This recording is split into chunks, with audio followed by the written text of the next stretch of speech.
अस्सलामुअलैकुम दोस्तों की हाल चाल है। ये ਆਪਾਂ ਇੱਕ ਵੀਡੀਓ ਦੇਖੀ ਸੀ ਕਿ ਇਹ 13 ਮੀਲ ਤੋਂ ਚਲਾਏ ਗਏ ਤੀਰ ਦੀ ਹਕੀਕਤ ਗੁਰੂ ਗੋਬਿੰਦ ਸਿੰਘ ਸਾਹਿਬ ਨੇ ਉਹ ਤੀਰ ਚਲਾਇਆ ਸੀ ਤੇ ਉਸ ਤੋਂ ਰਿਲੇਟਡ ਆਪਾਂ ਇੱਕ ਵੀਡੀਓ ਦੇਖਣੀ ਹੈ। ਗੁਰਪ੍ਰਸਾਦ ਚੈਨਲ ਦੀ ਵੀਡੀਓ ਹੈ ਕਿ ਕੀ ਇਹ 13 ਮੀਲ ਤੋਂ ਚਲਾਏ ਗਏ ਤੀਰ ਦੀ ਹਕੀਕਤ। ਉਹ ਆਪਾਂ ਜਿਹੜੀ ਕਥਾ ਸੁਣੀ ਸੀ ਉਹ ਸੀ ਬਾਈ ਸਰਬਜੀਤ ਸਿੰਘ ਲੁਧਿਆਣਾ ਵਾਲਿਆਂ ਦੀ, ਲੇਕਿਨ ਅੱਜ ਗੁਰਪ੍ਰਸਾਦ ਚੈਨਲ ਵਾਲਿਆਂ ਦੀ ਆਪਾਂ ਦੇਖਦੇ ਹਾਂ ਦੁਬਾਰਾ ਬਿਲਕੁਲ ਸੇਮ ਟੂ ਸੇਮ ਉਸ ਤਰ੍ਹਾਂ ਦੀ ਵੀਡੀਓ है, उस तरह का इतिहास है। यह तो आप सब जानते ही हैं कि औरंगजेब और पहाड़ी राजाओं ने झूठी कस्में खाकर धोखे से गुरु गोविंद सिंह जी का अनंतपुर का किला खाली करवाकर उन पर पीठ पीछे वार किया था। पर क्या आप जानते हैं कि औरंगजेब की 10 लाख फौज से पहले मुगल फौज का एक जनरल अपनी 1.25 लाख फौज लेकर गुरु जी को जिंदा या मुर्दा पकड़ने आनंदपुर साहिब पहुंचा, जहां गुरु जी के पास केवल 700 सिख थे। वहीं उस जर्नैल के पास 1.25 लाख फौज। क्या हुआ था उस दिन, क्यों इस बात का जिक्र इतिहास में बहुत कम किया गया है? युद्ध शुरू होते ही ऐसा क्या हुआ कि 1.25 लाख फौज अपने जर्नैल को अकेला छोड़कर भाग गई? इन सारी बातों को हम आज की वीडियो में बताएंगे, सो वीडियो को एंड तक पूरा देखें और चैनल को सब्सक्राइब करना ना भूलें।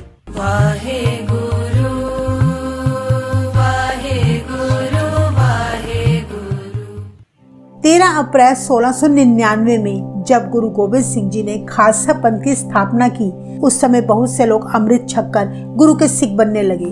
बहुत गिनती में हिंदू और मुसलमानों ने खुशी खुशी सिख धर्म अपना लिया। इस तरह गुरु गोविंद सिंह जी की लोकप्रियता दूर दूर तक फैल गई, जिसका परिणाम ये हुआ कि देश ही नहीं बल्कि विदेशों से भी संगतें गुरु गोविंद सिंह जी के दर्शन करने अनंतपुर साहिब आने लगी और वे अपने साथ बेशकीमती भेंटें भी लाया करती। ये सब कुछ देखकर मुगल राजा औरंगजेब और पहाड़ी राजाओं को बड़ा झटका लगा कि अब तो हिंदुओं के साथ साथ मुसलमान भी गुरु गोविंद सिंह जी के प्रभाव में आकर सिख बनते जा रहे हैं। औरंगजेब को इस बात का खौफ होने लगा कि आने वाले समय में गुरु गोविंद सिंह जी अपनी सिख फौज बनाकर कहीं उससे अपने पिता गुरु तेग बहादुर जी की मौत का बदला ना ले ले। दूसरी तरफ पहाड़ी राजाओं को इस बात का गुस्सा था कि जो लोग काफी समय से इन राजाओं की गुलामी कर रहे थे, अब वही गुलाम लोग गुरु गोविंद सिंह जी से अमृत छककर अपने हाथों में तलवारें उठाए बैठे हैं। असल में गुरु गोविंद सिंह जी का नूर ही इतना था कि जो भी एक बार उनके दर्शन कर लेता वो उनका मुरीद ही बन जाता। तब दूर दूर से संगतें गुरु जी के लिए बेशकीमती भेंटें लेकर आने लगी। जैसे एक बार असम के राजा रतन राय ने गुरु गोविंद सिंह जी को एक सफेद हाथी, जिसका नाम प्रसादी हाथी था, भेंट किया। साथ ही बड़े सुंदर और महंगे 5 घोड़े भी उन्होंने गुरु जी को भेंट किए थे। उस समय गुरु गोविंद सिंह जी की एक चंदन की चौकी थी, जिसके ऊपर वो अपना पांव रखकर अपनी गद्दी पर बैठा करते थे। उसकी कीमत 1.25 लाख थी।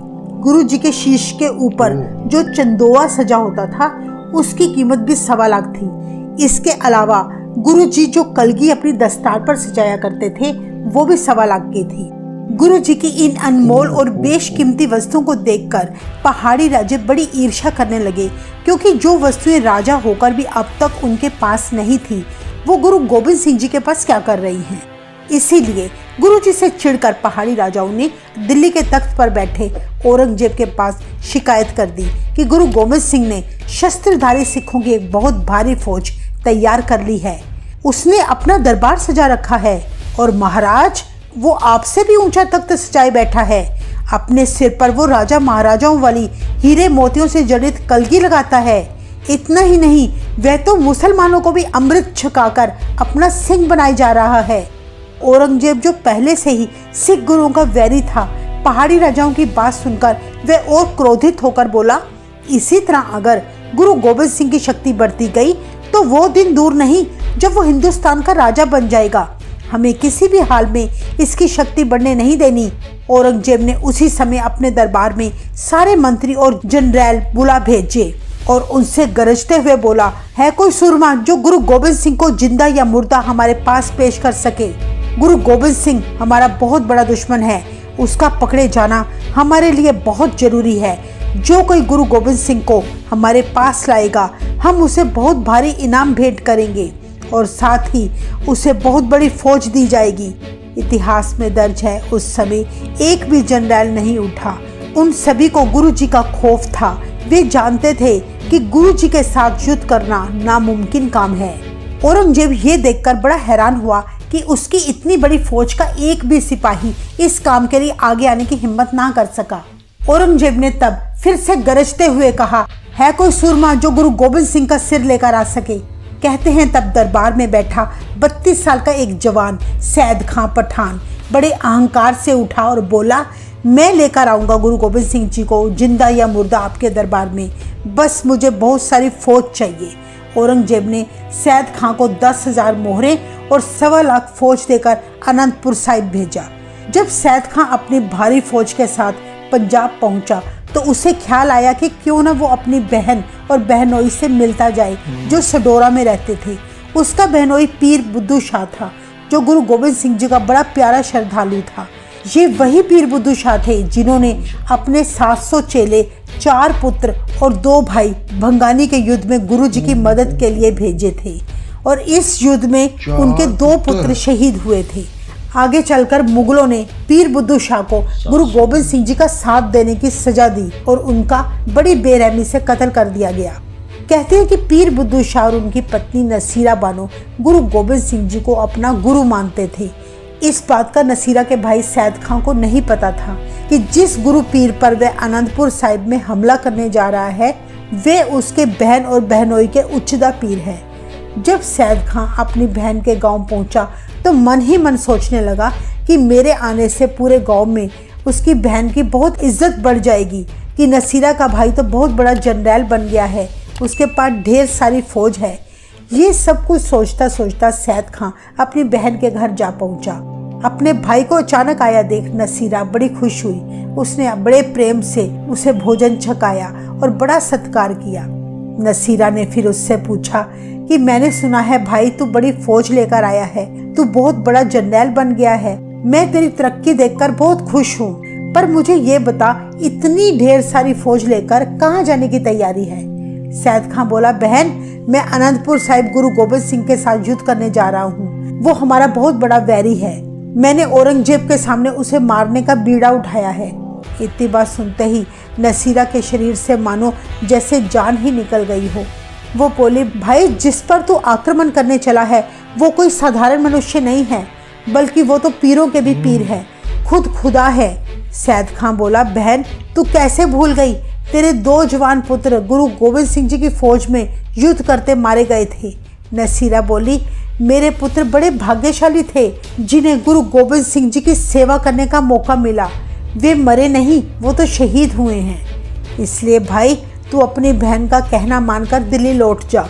तुझे बहुत बड़ी गलतफहमी हो गई है कि तू गुरु गोबिंद सिंह जी के ऊपर जीत हासिल कर सकता है।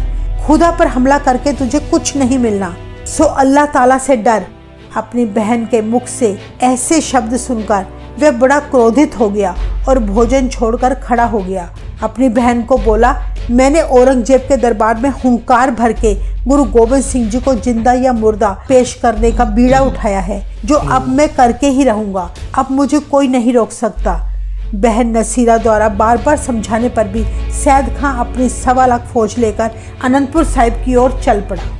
अनंतपुर साहिब से 13 मील पहले ही सैद खां ने एक बड़ा खुला मैदान देखकर अपना डेरा लगा लिया और खुद एक चारपाई पर बैठकर अनंतपुर साहिब पर हमला करने की योजना बनाने लगा। उसने कुछ जासूस अनंतपुर साहिब भेजे ताकि उसे पता चल सके कि गुरु गोबिंद सिंह जी की कितनी फौज है। कहते हैं जब उसे खबर मिली कि गुरु जी के पास केवल 700 सिख है तो ये जानकर उसे बड़ी तसल्ली हुई कि गुरु गोबिंद सिंह जी के पास ना तो कोई तोपे हैं, ना ही कोई हथियार हैं, केवल कुछ तीर और तलवारें हैं। ये सुनकर सैद खां को अपने पर और भी अहंकार हो गया। सोचने लगा, गुरु जी के पास तो केवल 700 सिख हैं, जबकि मेरे पास 1.25 लाख फौज है। मैं तो पल भर में ही उन पर फतेह हासिल कर लूंगा। बहन नसीरा तो मुझे ऐसे ही डरा रही थी, गुरु गोबिंद मेरा क्या बिगाड़ सकता है। दूसरी तरफ अंतर्यामी गुरु गोबिंद सिंह जी आनंदपुर साहिब में अपने किले के ऊपर खड़े होकर सब कुछ देख रहे थे कि सैद खां उनके विरुद्ध क्या क्या योजनाएं बना रहा है। कहते हैं कि उस वक्त गुरुजी ने किले से 13 मील यानी 21 किलोमीटर की दूरी से अपनी कमान से एक तीर छोड़ा जो सैद खां के पावे पर जा लगा। ये देखकर सैद खां समेत सारी फौज डर गई। सैद खां सोचने लगा, ये तीर कहाँ से आया है, किसकी इतनी मजाल जो जंग शुरू होने से पहले ही हम पर हमला कर दे। ये काम जरूर किसी शिकारी का होगा। अगर ये तीर मेरे माथे पर लग जाता तो मैंने तो मर ही जाना था। सैद खां अपने पर इस तरह हुए हमले से दिल ही दिल घबरा गया था। जब सिपाहियों ने वह तीर देखा तो बोले, यह तीर किसी शिकारी का नहीं है, ये तो गुरु गोबिंद सिंह जी का तीर है, क्योंकि गुरु गोबिंद सिंह जी के तीर की निशानी है उनके हर तीर पर सोना लगा होता है, ताकि जो इस तीर से घायल हो जाए वो इस पर लगे सोने से अपना इलाज करवा सके। इतना सुनते ही सैद खां और परेशान हो गया, क्योंकि जहां सैद खां ने अपना डेरा लगाया था वहां से आनंदपुर साहिब की दूरी करीब 13 मील थी।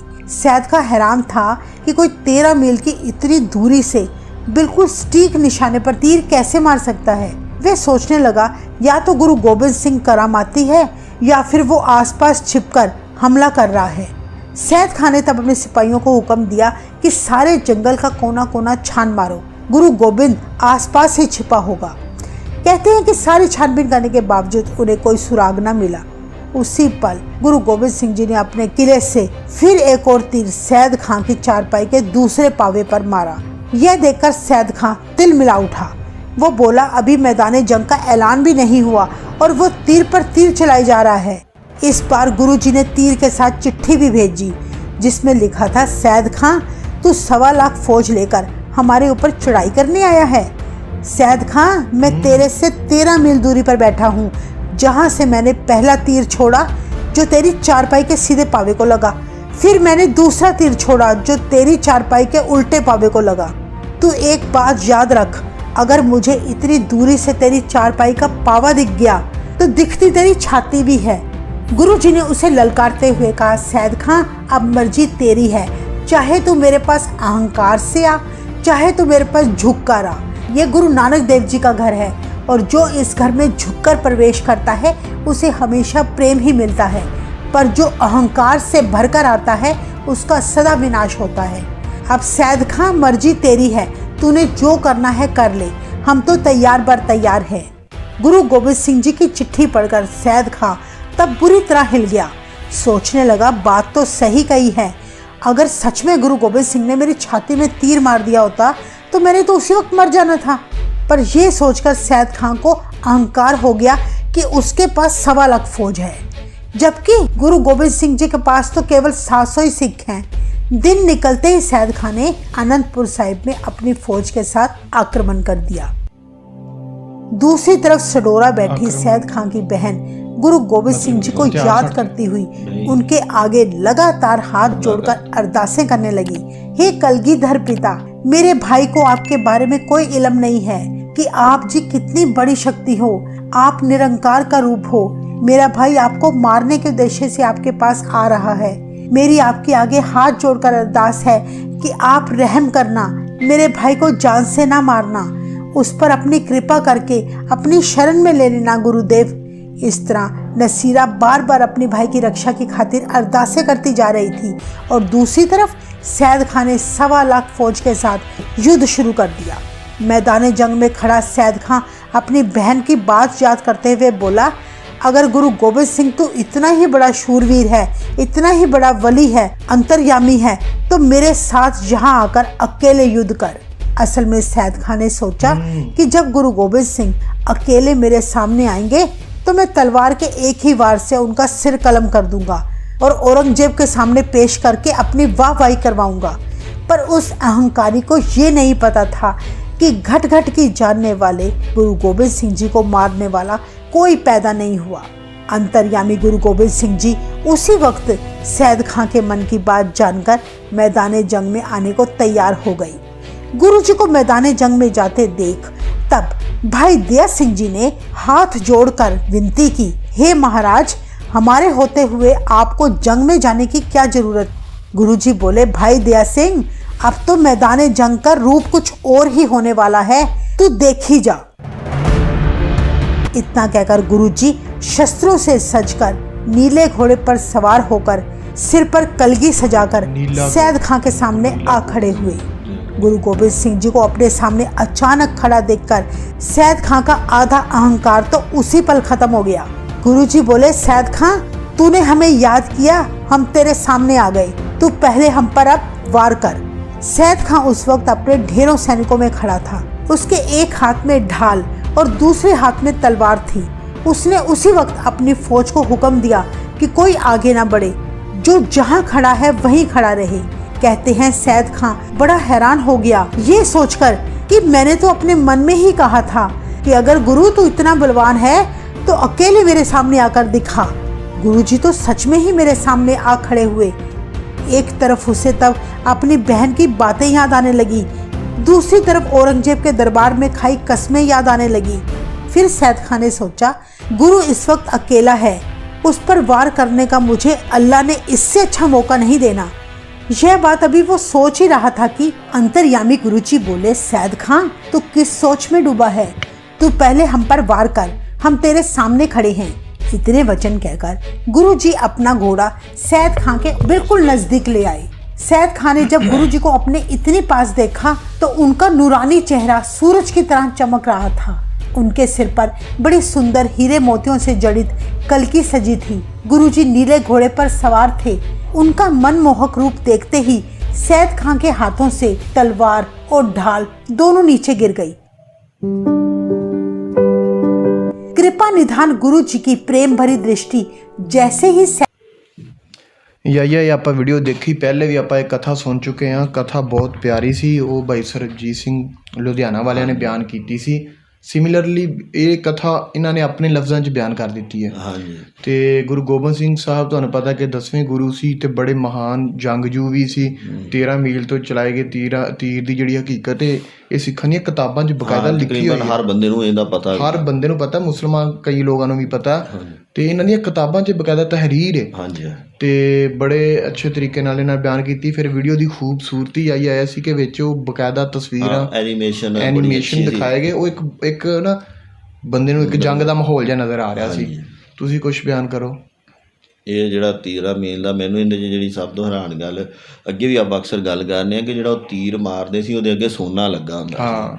ਕਿ ਯਾਰ ਇੱਕ ਪਾਸੇ ਵੇਖੋ ਨਾ ਕਿ ਇੱਕ ਬੰਦਾ ਜੰਗਜੂ ਹੈ, ਦੂਸਰੇ ਪਾਸੇ ਉਹ ਦਿਆਲੂ ਵੀ ਹੈ। ਤੇ ਉਹ ਅੱਗੇ ਕਿ ਕੋਈ ਅਗਰ ਗਰੀਬ ਦਾ ਮਰ ਜਾਵੇ ਤੇ ਉਹ ਵੇਚ ਕੇ ਨਾ ਤੇ ਉਹਦਾ ਕਫਨ ਦਫਨ ਦਾ ਇੰਤਜ਼ਾਮ ਕਰ ਸਕੇ। ਜਾਂ ਮਤਲਬ ਇਹਦਾ ਮਤਲਬ ਇਹ ਸੀ ਕਿ ਇਹਦਾ ਮਤਲਬ ਇਹ ਸੀ ਕਿ ਉਹ ਕਿਸੇ ਗਰੀਬ ਦਾ ਵੀ ਹੋ ਜਾਂਦਾ ਨਾ, ਗਰੀਬ ਦਾ ਕੋਈ ਮਰ ਜਾਂਦਾ ਤੇ ਫਿਰ ਉਹਨੂੰ ਮਤਲਬ ਕਿ ਉਹ ਕਫਨ ਦਫਨ ਦਾ ਇੰਤਜ਼ਾਮ ਹੋ ਜਾਂਦਾ। ਫਿਰ ਦੂਸਰਾ ਹੈ ਕਿ ਗੁਰੂ ਗੋਬਿੰਦ ਸਿੰਘ ਸਾਹਿਬ ਦੇ ਬਾਰੇ ਕਿ ਇਹਨਾਂ ਨੇ 17 ਜੰਗਾਂ ਲੜੀਆਂ ਸੀ। ਇਹ ਬਹੁਤ ਜੰਗਜੂ ਸੀ ਤੇ 13 ਮੀਲ ਤੋਂ ਆਇਆ ਇਹ ਤੀਰ ਚਲਾਣਾ ਹਵਾ ਦੀ ਡਾਇਰੈਕਸ਼ਨ ਨਾਲ, ਹਵਾ ਦੇ ਰੱਦੋ ਬਦਲ ਦੇ ਨਾਲ। ਫਿਰ 13 ਮੀਲ ਤੋਂ ਬੰਦੇ ਨੇ ਦੇਖ ਲੈਣਾ, 1 ਮਿੰਟ ਯਾਰ, 13 ਮੀਲ ਤੋਂ ਦੇਖ ਲੈਣਾ, ਠੀਕ ਹੈ। 13 ਮੀਲ ਤੋਂ ਪਾਵੇ ਤੱਕ ਦੇਖ ਕੇ ਤੇ ਉਹਨਾਂ ਨੇ ਆਖਿਆ ਨਹੀਂ ਕਿ ਮੈਂ ਛਾਤੀ ਵੀ ਦੇਖ ਸਕਦਾ ਸੀ। ਤੁਸੀਂ ਇਹ ਤੋਂ ਦੇਖੋ ਨਾ ਕਿ ਉਹਨਾਂ ਨੂੰ 42 ਸਾਲ ਦੀ ਉਮਰ ਦੇ ਵਿੱਚ 17 ਜੰਗਾਂ ਲੜੀਆਂ। ਚਲੋ ਦੋਸਤੋ, ਹੁਣ ਮਿਲਣੇ ਨਵੀਂ ਵੀਡੀਓ ਨਾਲ। ਬਾਹਰ ਕੋਈ ਸਾਡੇ ਦੋਸਤ ਆਏ ਹੋਏ ਨੇ। ਉਮੀਦ ਹੈ ਕਿ ਤੁਹਾਨੂੰ ਇਹ ਵੀਡੀਓ ਪਸੰਦ ਆਈ ਹੋਏਗੀ। ਅੱਲਾਹ ਨਿਗਹਿਬਾਨ।